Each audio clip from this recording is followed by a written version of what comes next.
નમસ્કાર દર્શક મિત્રો, કૃષિ દર્શન કાર્યક્રમમાં આપનું હાર્દિક સ્વાગત છે. મિત્રો, હાલ એટલે કે આધુનિક યુગની જો આપણે વાત કરીએ તો લગભગ એવું કહેવાય કે બધું જ આંગળીના ટેરવે ઉપલબ્ધ હોય છે. તો શું ફાર્મર એટલે કે ખેડૂતો માટે એટલે કે તમારા માટે આવી કોઈ સુવિધા છે? તો પ્રશ્નનો જવાબ છે હા. આજે કૃષિ દર્શન કાર્યક્રમમાં આપણે એ જ ટોપિક ઉપર જઈ રહ્યા છે, ફાર્મર રજિસ્ટ્રી. ફાર્મર રજિસ્ટ્રી હેઠળ ખેડૂતો એવું કહી શકાય કે જે આંગળીના ટેરવે તેમની જમીનની માલિકીની માહિતી મળી રહે છે. અને કૃષિ પેદાશોની જો હું વાત કરું તો ઉત્પાદન તેમજ વેચાણ વ્યવસ્થાને સરળ બનાવવા હેતુસર આ આયોજન કરવામાં આવ્યું છે. આજે કૃષિ દર્શન કાર્યક્રમમાં આપણે ખાસ સમજ મેળવવાના છીએ, ફાર્મર રજિસ્ટ્રી અંગેની સમજ. અને આ વિષય અંતર્ગત આજે આપણને વિસ્તૃત માહિતી અને માર્ગદર્શન માટે આપણી સાથે જોડાયા છે સંજયભાઈ પટેલ સાહેબ. હું સાહેબનો પરિચય આપું. તેઓ મદદનીશ ખેતી નિયામક કમ્પ્યુટર કૃષિ ભવન ગાંધીનગર ખાતે પોતાની હાલ ફરજ બજાવે છે. તો ડોક્ટર સાહેબને મળીએ અને આ ફાર્મર રજિસ્ટ્રી અંગેની સમજ એકદમ ઊંડાણપૂર્વક મેળવીએ અને આપણને આમાંથી કઈ રીતે લાભ મેળવીએ એ પણ સમજીએ. કાર્યક્રમની શરૂઆતમાં સૌપ્રથમ સાહેબ સ્વાગત છે. નમસ્કાર. ડૉક્ટર સંજયભાઈ, હવે આપણે ફાર્મર રજિસ્ટ્રી એની તો હું તમારી સાથે બહુ બધી વાતો કરવાની છું, પણ કાર્યક્રમની શરૂઆતમાં ફાર્મર રજિસ્ટ્રી એટલે શું એનાથી આપ શરૂઆત કરો. ચોક્કસ. ખેડૂત મિત્રો, ફાર્મર રજિસ્ટ્રી એ ભારત સરકારનો એક મહત્વાકાંક્ષી પ્રોજેક્ટ છે. જેમ આપણે આધાર કાર્ડ હોય છે એમ ખેડૂત માટે એક અલગ આઈ કાર્ડ જેવી વ્યવસ્થા ઊભી કરવાની આમાં ફાર્મર રજિસ્ટ્રીમાં વ્યવસ્થા છે. ફાર્મર રજિસ્ટ્રી ભારત સરકારની એગ્રીસ્ટેક જે પ્રોજેક્ટ છે એનો એક ભાગ છે. એગ્રીસ્ટેક પ્રોજેક્ટ અંતર્ગત ભારત સરકાર શ્રી દ્વારા જુદી જુદી 3 રજિસ્ટ્રી તૈયાર કરવામાં આવે છે. એક રજિસ્ટ્રી છે ડિજિટલ ક્રોપ સર્વે, એટલે આપ સૌને ખ્યાલ છે કે આપણા ખેતરમાં જે પાક વાયો છે એનો ડિજિટલી ક્રોપ સર્વે થાય છે. એક રજિસ્ટ્રી એ છે. બીજી છે જીઓ રેફરન્સ વિલેજ મેપ, એટલે આપનો જે સર્વે નંબર છે એ કયા વિસ્તારમાં અને કયા લેટલોંગ પર આવેલો છે એ રેવન્યુ વિભાગ દ્વારા તૈયાર કરવામાં આવે છે. અને ત્રીજી રજિસ્ટ્રી જે છે એ આપણી ફાર્મર રજિસ્ટ્રી. ફાર્મર રજિસ્ટ્રી અંતર્ગત આપની જે જમીન માલિક ખેડૂતો છે એની વિગતો એકત્રિત કરી, એમની પાસે જે જમીન છે એ બધી જ જમીનોની વિગતો એકત્રિત કરી એમને ખેડૂતને રજિસ્ટ્રેશન કરવામાં આવશે અને એમને આધાર કાર્ડ નંબર હોય છે એ જ પ્રમાણે ખેડૂતનો એક 11 આંકડાનો યુનિક આઇડેન્ટિટી નંબર આપવામાં આવે છે. જે રજિસ્ટ્રેશન જેમ આધાર કાર્ડમાં એક વન ટાઈમ આજીવન રજિસ્ટ્રેશન હોય છે એમ ફાર્મર આઈડીમાં પણ આપણે વન ટાઈમ રજિસ્ટ્રેશન કરાવવાનું છે. એક વખત આપણે રજિસ્ટ્રેશન કરાવ્યા પછી આજીવન એ રજિસ્ટ્રેશનનો જ ઉપયોગ કરવાનો છે કે જમીન આપણી પાસે કેટલી છે એની વિગતો. એટલે ફાર્મર આઈડી જે છે વન ટાઈમ રજિસ્ટ્રેશન છે. એટલે અને બીજું કે એમાં જે વિગતો છે એ આપણી જેટલી જમીન છે એ બધી જ વિગતો સાથે આવરી લેવામાં આવે છે. એટલે ભારત સરકારનો ડિજિટલ યુગ માટેનો ડિજિટલ ખેડૂતને ડિજિટલ લાભ આપવા માટે અને સરળતાથી સમય મર્યાદામાં લાભ આપવા માટે ફાર્મર રજિસ્ટ્રી ભારત સરકારશ્રી દ્વારા શરૂ કરવામાં આવેલી છે. એટલે એવું કહી શકાય સાહેબ આપના જવાબ ઉપરથી કે 3 વિભાગોને અલગ અલગ વહેંચ્યા કે જેથી કરીને ક્યાંય પણ કોઈ ભૂલ થવાની કોઈ સંભાવના રહે નહીં. સાહેબ, હવે આનો ઉદ્દેશ્ય શું? ધારો કે ફાર્મર રજિસ્ટ્રી છે, હું ન કરાવું અથવા તો જે પહેલાના જમાનામાં હતું એવું જ ચાલતું રહે તો ના ચાલે. આનો ઉદ્દેશ્ય શું છે સાહેબ? ચોક્કસ આપને જણાવી દઉં. ફાર્મર રજિસ્ટ્રી શરૂ કરવાનો ભારત સરકારનો જે ઉદ્દેશ છે એ મેઇન છે કે ભાઈ આપણી પાસે ખેડૂતો કેટલા છે એની એક યાદી. રજિસ્ટ્રી એટલે એક પ્રકારની યાદી છે. ભાઈ કેટલા ખેડૂતો છે, કયા પ્રકારના ખેડૂતો છે, કેવી કેટેગરીના છે, નાના ખેડૂતો બધી જ. કારણ કે ખેડૂતો એવા હોય છે કે જેની 1 ગામ અથવા 2 ગામ અથવા વધારે ગામમાં જમીન હોય, એટલે એ ખેડૂતોની ચોક્કસ માહિતી આપણને આમાંથી મળી રહેશે. એટલે જે પ્રકારના ખેડૂતો જે જિલ્લા અથવા જે ગામમાં છે એના પ્રમાણે સરકારશ્રીને યોજનાઓ અમલીકરણ કરવા માટે અથવા કઈ કેટેગરીના ખેડૂતો ક્યાં છે એ પ્રમાણે યોજના તે જિલ્લા માટે અમલીકરણ કરવા માટે આ એક રજિસ્ટ્રી ભેગી કરી અને એનો ઉદ્દેશ એવો છે. બીજો ઉદ્દેશ ખેડૂતો માટે છે કે ભાઈ ખેડૂતોને આ યોજનાથી સરળતાથી બીજી કોઈ સ્કીમમાં ગવર્મેન્ટની યોજનામાં લાભ લેવો હોય તો એ સરળતાથી લાભ મળી શકે. આ ઉપરાંત ખેડૂતોને જો નંબર હશે તો એ નંબરની વિગતો આપવાથી અગાઉ જે એન્ટ્રી બીજા કોઈ યોજનામાં લાભ લેવા માટે વિવિધ પ્રકારની એન્ટ્રી અને તમારી વિગતો ભરવાની થાય છે એ આ એક વિગત ભરવાથી ખાલી રજિસ્ટ્રેશન નંબર આપવાથી આપની વિગતો બધી ઓટોમેટિક સરકારશ્રીની યોજનામાં આવી જશે. એટલે આ બધી જે ટેકનોલોજીનો ઉપયોગ કરી અને ખેડૂતને સરળ રહે અને સરકારને પણ કઈ જગ્યાએ કયા ખેડૂતને કયા પ્રકારની જરૂરિયાત છે એ પ્રમાણે નવી યોજનાઓ અમલ કરવા માટે અથવા ભારત સરકારશ્રીને ઇમ્પોર્ટ એક્સપોર્ટ કરવું હોય, માની લો કે ઘઉંનો નિકાસ કરવો છે કે આયાત કરવી છે, એ બધી વિગતો તમારું જે આઈડી છે એના આધાર ઉપર તમે કયો પાક વાવ્યો છે, એટલે ડિજિટલ ક્રોપ સર્વેમાં આપણે પાકની વિગતો મેળવીએ છીએ અને તમારા આઈડી સાથે બંને મેચ કરી અને આપણને કેટલું ઉત્પાદિત અંદાજિત મળે એવું છે એના બેઝ ઉપર કદાચ જરૂરિયાત હોય તો આપણે નિકાસ કરી શકીએ અને જરૂરિયાત હોય તો આયાત કરી શકીએ. એ પ્રમાણેનો નિર્ણય ભારત સરકાર સમય મર્યાદામાં કરી શકે એ માટે ખૂબ જ જરૂરી છે આ બાબત. બરાબર. અને ઘણી વખત એવું થાય ને કે ગામે ગામે અથવા ખેડૂતોને મળવું એના કરતાં આ જ એક આઈડી, મિત્રો આમના જવાબ ઉપરથી સમજી શકાય કે કેટલો સરસ ઉદ્દેશ્ય છે કે એક આઈડી દ્વારા આપણે તમામ ખેડૂતોની માહિતી તો મેળવી શકીએ, પણ કયા પ્રકારના ખેડૂત છે અને એને કયા પ્રકારના યોજનાનો લાભ આપી શકાય. આ કેટલી સુંદર વાત કરી સાહેબ. આ ફાર્મર રજિસ્ટ્રી યોજના છે એનાથી ખેડૂત ભાઈઓને શું લાભ થાય એને ખાસ એટલે ડિટેલમાં સમજાવો, જેથી કરીને ઉત્તરોત્તર આની અંદર જે કન્ફ્યુઝન છે ને એ દૂર થઈ જાય. ને ચોક્કસ જણાવી દઉં. આપણે અગાઉ જે વાત કરી એ સરકારશ્રીનો શું ઉદ્દેશ હતો, પણ રજિસ્ટ્રેશન કરાવવાથી મેઇન જે છે ખેડૂતોને શું ફાયદો થઈ શકે. આપણી મેઇન વાત છે ખેડૂતોને આપણે આનાથી શું કરી શકીએ. તો ખેડૂતોને એક ફાયદો એ થશે કે એની જમીનની વિગતો, જેમ બેને કીધું એમ કે આંગળીની ટેરવે એની કેટલી જમીન છે અને ક્યાં ક્યાં છે બધી વિગતો એને આંગળીની ટેરવે મળશે. આ ઉપરાંત ખેડૂત કોઈ યોજનાનો લાભ લેવા માંગે છે, માની લો કે PM કિસાન છે, પ્રધાનમંત્રી કૃષિ સિંચાઈ યોજના છે અથવા PMFBY છે, એટલે પાક ધિરાણ યોજના છે, એવી કોઈ પણ યોજનામાં લાભ લેવા માંગતો હોય તો એમાં આપણે ભારત સરકારશ્રીનું બધી યોજનાઓ છે, એટલે ભારત સરકારશ્રીના બધી યોજનામાં પોર્ટલ લિંક કરેલું છે. તમારે ખાલી તમારો જે રજિસ્ટ્રેશન નંબર છે એટલે ફાર્મર આઈડી જે છે એ આપવાથી તમારી જે બધી જ વિગતો છે એની ડોક્યુમેન્ટ કોઈ પણ તમારે ત્યાં આપવા નહીં પડે. વગર ડોક્યુમેન્ટે તમને એ યોજનામાં તમારું અરજી થઈ શકશે અને આગળ તમને એને લાભ નહીં મળી શકે. હું બહુ સાદું ઉદાહરણ આપું તો તમે કોઈ પાક ધિરાણ લેવા જાઓ છો તો પાક ધિરાણમાં અત્યારે એવું છે કે ભાઈ તમે કયો પાક વાવ્યો છે એની વિગતો, તમારી જમીનની વિગતો, તમારા પર્સનલ ડિટેલ મીન્સ આધાર કાર્ડ, બેંકની વિગતો સાથેના બધા જ ડોક્યુમેન્ટ તમે બેંકને જમા કરાવો છો. એના પછી બેંકવાળા તમને લોનની પ્રોસેસ કરે છે. એમાં પણ 3-4 ધક્કા તમે ખાઓ છો. ભારત સરકારનો આ ફાર્મર રજિસ્ટ્રી થઈ ગયા પછીનો ઉદ્દેશ એવો છે કે તમારી પાસે તમારું જે નંબર છે એ નંબર તમારે જઈને બેંકને આપવાનો છે. એટલે બેંકવાળા એ નંબરની એન્ટ્રી પોર્ટલમાં કરશે તો એમને તમારા નંબરથી તમારી કેટલી જમીન છે એ જમીનમાં ડિજિટલ ક્રોપ સર્વે અંતર્ગત જે પાક વાવેલો હતો એ પાક ઓટોમેટિક દેખાશે. એટલે ખેડૂતને કયો પાક વાવ્યો છે, કેટલી જમીન છે, બધી જ વિગતો મળી જશે. એના આધારે બેંકના પોર્ટલમાં તમને કેટલી લોન મળવાપાત્ર છે એનું ગણતરી થઈને તમને બતાવશે કે ભાઈ તમારી આ 1 હેક્ટર જમીન છે ને તમને આટલી કૃષિ લોન મળવાપાત્ર છે, અને એ તમને તાત્કાલિક ત્યાં તમને કહી દેશે કે તમને આટલી લોન મળવાપાત્ર છે ને આટલી તમારી લોન મંજૂર થાય છે. એટલે સિમ્પલ ઘણા બધા એવું કહી શકાય કે લાભ થાય છે. એક તો સમયની પણ બચત થાય ને જે ધક્કા ખાવાના છે એ પણ સાહેબ ઓછા થઈ જાય. મિત્રો આપ જોઈ રહ્યા છો કૃષિ દર્શન કાર્યક્રમ. અત્યારે આપણે વાત કરી રહ્યા છે ફાર્મર રજિસ્ટ્રી અંગેની સમજ. અત્યારે સમય થયો છે કે નાનકડા વિરામનો. મળે વિરામ બાદ.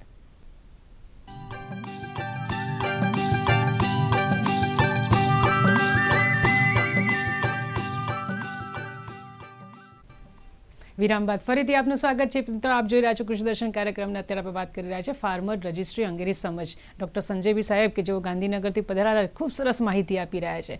સાહેબને આપણે પાછું એવું પણ પૂછી લઈએ મિત્રો કે ફાર્મર રજિસ્ટ્રી જે કામગીરી છે સાહેબ એ કેવી રીતે કરવામાં આવે છે? કારણ કે જો કેટલું સરસ વાત કરી સાહેબે કે ખાલી એક આઈડી નંબર આપો અને બેંકને બધી જ માહિતી મળી જાય એટલે સાહેબ કેટલો બધો સમય પણ બચે અને ધક્કા પણ બચી જાય. આ કામગીરી કઈ રીતે કરવામાં આવે? ભારત સરકારનું જે આ યોજના છે એ જમીન રેકર્ડ સાથેની વિગતો છે, એટલે એમાં ઓનલાઈન કામગીરી કરવાની છે. એમાં ખેડૂતે પોતાનું રજિસ્ટ્રેશન કરાવવાનું છે. ખેડૂતે રજિસ્ટ્રેશન કરવા માટે ભારત સરકારે વિવિધ માધ્યમો દ્વારા કરી શકાય એ પ્રમાણેની વ્યવસ્થા ઊભી કરી છે. એક છે કે આપણે જો પોર્ટલ હોય, કોમ્પ્યુટર કે લેપટોપની વ્યવસ્થા હોય તો વેબ પોર્ટલથી તમે રજિસ્ટ્રેશન કરાવી શકો છો, અથવા જો તમે મોબાઈલમાં એપ્લિકેશનનો ઉપયોગ કરીને કરવા માંગતા હોય તો ભારત સરકારે એના માટે ફાર્મર રજિસ્ટ્રી માટે મોબાઈલ એપ્લિકેશન પણ કરેલી છે. અને આ ઉપરાંત તમે ગ્રામ્ય કક્ષાએ તમારા જે ગામના VC અથવા ઓપરેટર હોય છે એની પાસે પણ જઈને કરાવી શકો છો. અને જો તમે કોમન સર્વિસ સેન્ટર જે તાલુકા કક્ષાએ કે 2-4 ગામ વચ્ચે હોય છે ત્યાં જઈને પણ તમે તમારું રજિસ્ટ્રેશન કરાવી શકો છો. બરાબર. હવે માની લો સાહેબ કે જેમ કે આ એક કાર્યક્રમ જોઈને ઘણા લોકોને આમાં ઈચ્છા થઈ, ઇવન મને પણ ઈચ્છા થઈ ગઈ છે કે જલ્દી હું ફાર્મર રજિસ્ટ્રેશન કરાવી લઉં, પણ જે શક્ય નથી. પણ જ્યારે ફાર્મર રજિસ્ટ્રેશન કરાવવાનું હોય, તમે કીધું એટલી જગ્યાએ જઈ શકે, પોતાની રીતે મોબાઈલથી પણ કરી શકે, પોર્ટલની અંદર પણ કરી શકે, પણ સાહેબ કયા ડોક્યુમેન્ટ એમની પાસે હોવા જોઈએ? ઘણી વખત એ મૂંઝવણો થતો હોય છે, તો આપ શું માહિતી આપશો? નહીં, ચોક્કસ. આમાં જે આપણી વિગતો છે એ જમીન એટલે ખેડૂતની વિગતો છે. આપણે જે રજિસ્ટ્રી તૈયાર કરીએ છીએ આધાર કાર્ડના બેઝ ઉપર કરીએ છીએ. એટલે સૌ પ્રથમ ખેડૂતે પોતાનો આધાર નંબર જરૂરી છે. આધાર નંબરની એન્ટ્રી કર્યા પછી આધાર નંબર સાથે લિંક જે મોબાઈલ નંબર હશે તમારો એ મોબાઈલની જરૂર પડશે. કારણ કે આધાર નંબર એન્ટ્રી કરશો એટલે આધાર નંબરના વેરિફિકેશન માટે જે તમે મોબાઈલ નંબર આપેલો છે એ મોબાઈલ નંબર ઉપર એક ઓટીપી આવશે. એટલે ઓટીપી ઓથેન્ટિકેશન માટે તમારે મોબાઈલ સાથે લિંક થયેલો મોબાઈલ નંબર જોશે, આધાર સાથે લિંક થયેલો. આ ઉપરાંત જે તમારી પર્સનલ વિગતો છે એ તો તમારી આધાર કાર્ડની સીધી ફેચ થાય છે, પણ આપણે જે કરવાની છે એન્ટ્રી છે એ જમીનની વિગતો છે. એટલે જમીનની વિગતો એન્ટ્રી કરવા માટે આપનું 7/12/8ની જે વિગત હોય એટલે આપણે ટોટલ જેટલા સર્વે નંબર આપની અવેલેબલ છે અથવા આપના પોતાની માલિકીના છે એ સર્વે નંબરની વિગતો રાખવાની છે. આ ઉપરાંત જો ખેડૂત સેલ્ફ રજિસ્ટ્રેશન કરે છે અને જાતે મોબાઈલથી કરે છે તો મોબાઈલમાં તો નેટવર્કની જરૂર છે, પણ કોમ્પ્યુટર અથવા લેપટોપથી કરે છે તો ઇન્ટરનેટ વ્યવસ્થા જરૂરી છે. કારણ કે આપણું જે કામગીરી થાય છે એ બધી જ ઓનલાઈન થવાની છે. એટલે ખેડૂતે ઇન્ટરનેટની વ્યવસ્થા અને જમીન અને આધાર કાર્ડની વિગતો હોવી જરૂરી છે. વધુમાં ખેડૂત મિત્રો આપને જણાવી દઉં કે રજિસ્ટ્રેશન કર્યા પછી આપ ચાહે સેલ્ફ રજિસ્ટ્રેશન કરો, વીસી જોડે જઈને કરાવો અથવા કોમન સર્વિસ સેન્ટર પાસે કરાવડાવો. ત્યાં તમારે કોઈપણ જાતના ડોક્યુમેન્ટ જમા કરાવવાના નથી. આપણે ખાલી એને બતાવવા માટે ડોક્યુમેન્ટ એને આપવાના છે કે ભાઈ મારી જમીન, અમારી પાસે આટલી જમીન છે, મારો આધાર નંબર આ છે. એટલે ડોક્યુમેન્ટ કોઈ જમા કરાવવાના નથી. બરાબર. પણ સાહેબ મને કન્ફ્યુઝન થાય છે મને જ પોતાને. તમે કીધું ડોક્યુમેન્ટ જમા નથી કરાવવાના, ખાલી બતાવવાના છે. પણ માની લો કોઈ ખેડૂતે સેલ્ફ રજિસ્ટ્રેશન કરવું હોય જાતે જ, તો એ ડોક્યુમેન્ટ કઈ રીતે બતાવી શકે? મને થોડીક આમાં વિસ્તૃત ચર્ચા કરશો સાહેબ. નહીં, ચોક્કસ હું જણાવી દઉં. ખેડૂતો સેલ્ફ રજિસ્ટ્રેશન કરે છે એટલે એને પોતાની તો જમીનની અને બધી વિગતો એની પાસે જ છે. બરાબર. એના માટે ખેડૂતે ભારત સરકારશ્રીએ જે આપણી ગુજરાત સરકાર માટેની એટલે મીન્સ ગુજરાતના ફાર્મરની રજિસ્ટ્રેશન માટેની એક વેબ પોર્ટલ છે, એના માટેની એપ્લિકેશન છે આપણી gjfr.agristech.gov.in. ખેડૂતો ધ્યાન રાખજો, આપણી ગુજરાત માટેની જે વેબસાઇટ છે એના માટે જીજે છે. કારણ કે ભારત સરકારનો પ્રોજેક્ટ છે એટલે બધા રાજ્યોમાં અમલી છે. એટલે બીજા રાજ્યની વેબસાઇટમાં તમે ગૂગલમાં સર્ચ મારો તો બની શકે કે તમને યુપીની એપ બી દેખાય, એમપીની બી દેખાય. એટલે આપણે ગુજરાતની છે એ કન્ફર્મ કરીને જ પછી રજિસ્ટ્રેશન કરવાનું છે. એટલે આપણે GJFR લખવાનું છે. એના ઉપર તમે ખોલશો પોર્ટલ એટલે એમાં તમારો આધાર નંબર, મેં કીધું એમ કે ભાઈ આધાર સાથે આની મેચ કરવાનું છે. એટલે પહેલો આધાર સાથે તમારું રજિસ્ટ્રેશન થશે. આધાર નંબર એન્ટ્રી કરશો એટલે એના આધાર બેઝ જે રજિસ્ટ્રેશન છે એમાં ઓટીપી આવશે. ઓટીપી એન્ટર કરશો એટલે તમારો એક મોબાઈલ નંબર એન્ટર કરવાનો થશે. એ મોબાઈલ નંબર તમે હોઈ શકે આધાર સાથે લિંક હોય એ વાપરો, અથવા એગ્રીસ્ટેક માટે તમે અલગ મોબાઈલ નંબર હોય જે તમે રનિંગ રૂટિંગમાં વાપરતા હોય એ પણ તમે એન્ટ્રી કરી શકો છો. એ મોબાઈલ નંબર જ તમારો ભવિષ્ય માટેનું આઈડી રહેશે. તમે સેલ્ફ રજિસ્ટ્રેશન કરો છો તો એ એન્ટર કર્યા પછી તમારું આઈડી બની જશે. આઈડી બન્યા પછી તમે જે તમારો અનુકૂળ પાસવર્ડ રાખી શકો છો ને ત્યારબાદ તમારી જે બધી છે પર્સનલ વિગતને એ બધી આવી જશે. તમે એમાં તમારી લેન્ડની વિગતો જે છે એ એડ કરી અને તમે તમારું રજિસ્ટ્રેશન પૂર્ણ કરી શકો છો. જો આપ પોર્ટલ મારફત ના કરવા માગતા હોય અને એપ્લિકેશન મારફત કરવા માગતા હોય તો આપના મોબાઈલમાં પ્લે સ્ટોરમાં જઈ ફાર્મર રજિસ્ટ્રી ગુજરાત એવું લખેલું જે છે એ એપ્લિકેશન તમે ડાઉનલોડ કરશો તો એ એપ્લિકેશનમાં મેં અગાઉ કીધું એમ પોર્ટલમાં જે વિગતો છે એ જ એપ્લિકેશનમાં વિગતો છે. તમારો આધાર નંબર નાખવાનો છે, ઓટીપી નાખવાનો છે અને મોબાઈલ નંબર. બંનેમાં ઓટીપી આવશે, આધાર નંબરમાં બી ઓટીપી આવશે અને મોબાઈલ નંબર. કારણ બંને વેરિફિકેશન થયા પછી રજિસ્ટ્રેશન તમારું થશે અને પછી તમે તમારી વિગતો સબમિટ કરશો એટલે તમારું જે રજિસ્ટ્રેશન છે એ સક્સેસફુલી થઈ જશે. આ ઉપરાંત ખેડૂત મિત્રો અમે ખેતીવાડી વિભાગ દ્વારા જે અગાઉ ટ્રેનિંગ આયોજિત કરેલી છે એના વિડીયો બી અમે બનાવેલા છે જે યુટ્યુબ ઉપર અમે મૂકેલા છે. એટલે આપને કોઈ અગવડતા પડતી હોય અથવા કોઈ પ્રશ્ન હોય તો તમે યુટ્યુબ ઉપર જઈ અને એના રજિસ્ટ્રેશન માટેના વિડીયો પણ જોઈ શકો છો. એટલે કંઈ પણ મૂંઝારો થાય તો પણ એમને માહિતી મળી જાય. મિત્રો આપ જોઈ રહ્યા છો કૃષિ દર્શન કાર્યક્રમ. અત્યારે આપણે વાત કરી રહ્યા છે ફાર્મર રજિસ્ટ્રી અંગેની સમજ. અત્યારે ફરીથી સમય થયો છે એક નાનકડા વિરામનો. મળે વિરામ બાદ.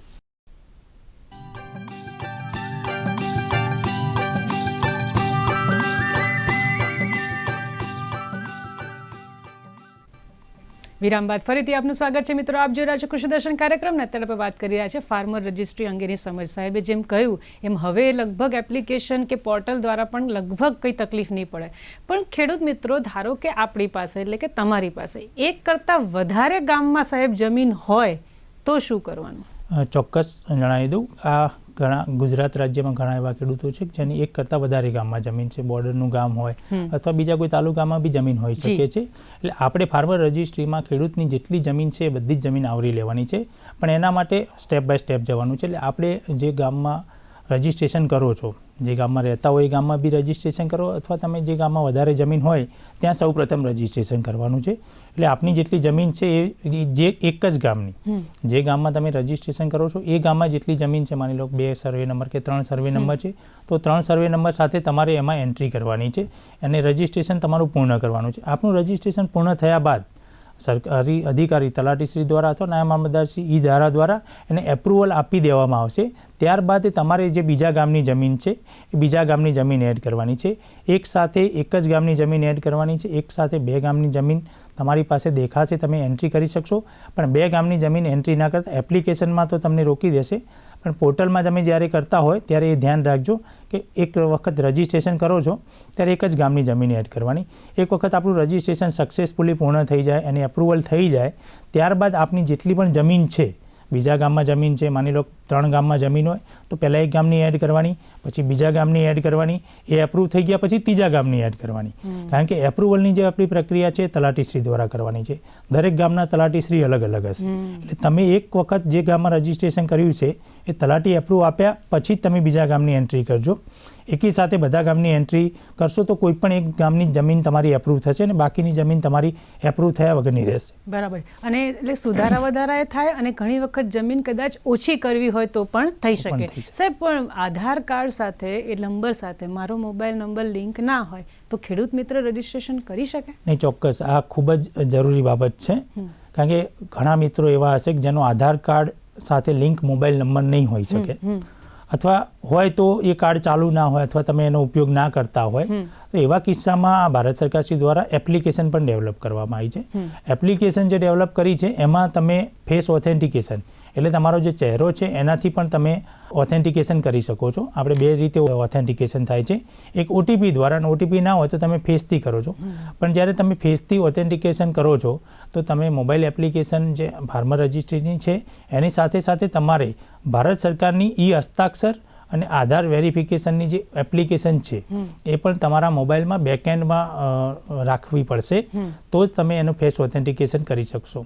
અને હવે તો એવી સુવિધાઓ પણ આવી છે કે ધારો કે ઘણી વખત સાહેબ થંબ ઇમ્પ્રેશનની જે વાત કરતા હોય ને, ધારો કે વૃદ્ધ વ્યક્તિ હોય અને થંબ ઇમ્પ્રેશનમાં તકલીફ પડતી હોય ને તો એ ફેસ વેલ્યુને લોકો વધારે, એટલા માટે જ આપણે ફેસ ઓથેન્ટિકેશન રાખ્યું છે કે થંબમાં અથવા ઓટીપીમાં વેરિફિકેશન ના થઈ શકે એવા કેસમાં આપણે ફેસ ઓથેન્ટિકેશન કરી શકીએ. કેટલી સરસ વાત છે સાહેબ. આખી આ રજિસ્ટ્રેશનની કામગીરી જો પૂર્ણ થઈ જાય પછી ખેડૂતે શું ધ્યાન રાખવું જોઈએ, એને શું કાર્યવાહી કરવાની?